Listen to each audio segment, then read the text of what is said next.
এমুঠি অন্নৰ কাৰণে এখনি বস্তুৰ কাৰণে হাহাকাৰ কৰিব লাগে। কৃষ্ণ সন্তানৰ কোঠাটোৰ মুখ দেখি চকুৰ পানীৰে গংগা জল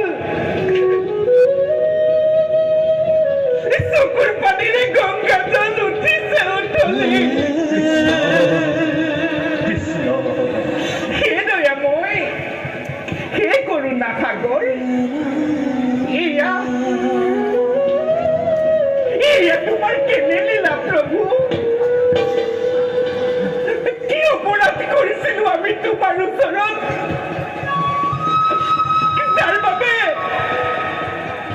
যাৰ বাবে নিচা দিয়ে নে দাৰুণে যন্ত্ৰণা।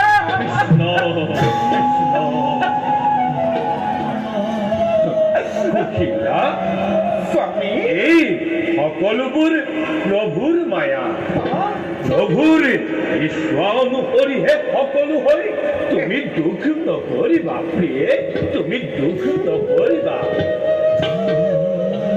স্বামী, প্ৰতিদিনেই অনাহাৰে থাকিব লাগে, প্ৰতিদিনেই দুখত জীৱন কটাব লাগে। এয়া কি সকলো প্ৰভুৰে ইচ্ছা? চকুৰ পানীৰে ক্ষুধা নিবাৰণ কৰিব লাগে। ইয়াকে লিখিলে নেকি ভাগ্যতে বিধাতাই?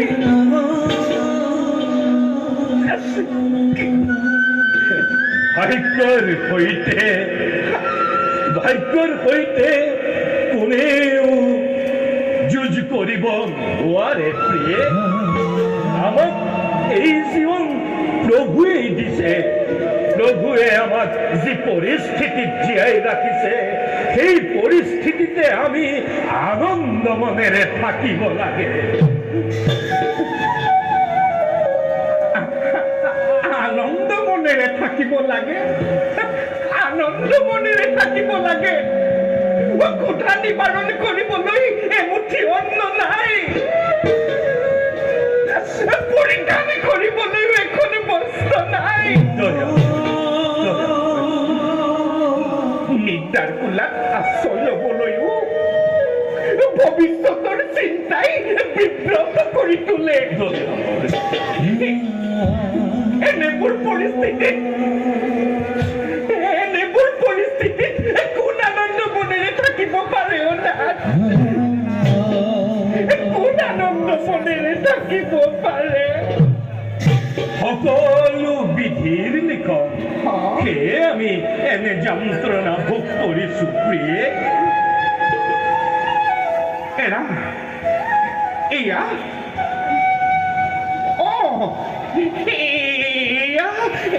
যেনিবা আমাৰ বিধিৰ বিধান, এয়া যেনিবা আমাৰ কৰ্মফল।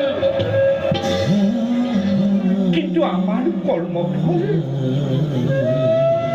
আমাৰ সন্তানে আজি কিয় ভোগ কৰিব লগা হৈছে? কিয় ভোগ কৰিব লগা হৈছে? নিদাৰুণ নিষ্ঠুৰ নিয়তি আৰু ভাগ্যৰ পৰিহাসত ভুঞ্জিছো আমি অলেখ যন্ত্ৰণা। প্ৰভুৰ পৰীক্ষাত উত্তীৰ্ণ হলেই আমাৰ দুখৰ অন্ত পৰিব। তুমি ধৈৰ্য ধৰা প্ৰিয়ে, অধৈৰ্য নহবা। প্ৰতিদিনে অনাহাৰে থাকিব লাগে, প্ৰতিদিনেই দুখত জীৱন কটাব লাগে। কৃষ্ণ, ইয়াৰ মই কিমান ধৈৰ্য ধৰিব নাই?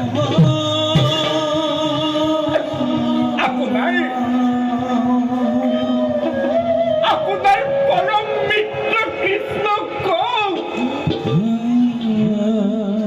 যে ইয়াৰ সকলোবোৰ দুখৰ ভাৰ মই শিৰপাতি ল'বলৈ প্ৰস্তুত নাথ।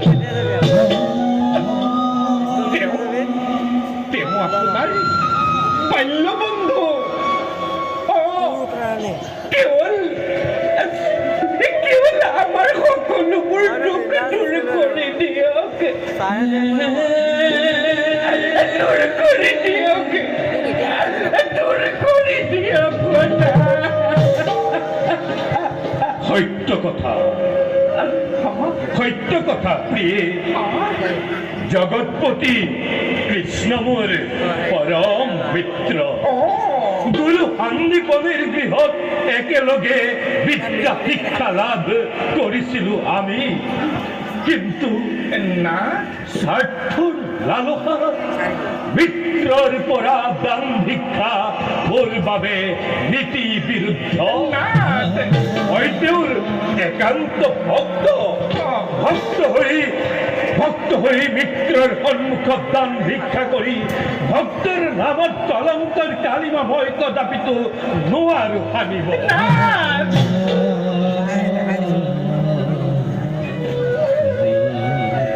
কৃষ্ণ কৃপাময়ৰ কৰোণা লভি যদি আমাৰ সকলোবোৰ দুখ দূৰ হয়, তাতনো আপোনাৰ ক্ষতি কি?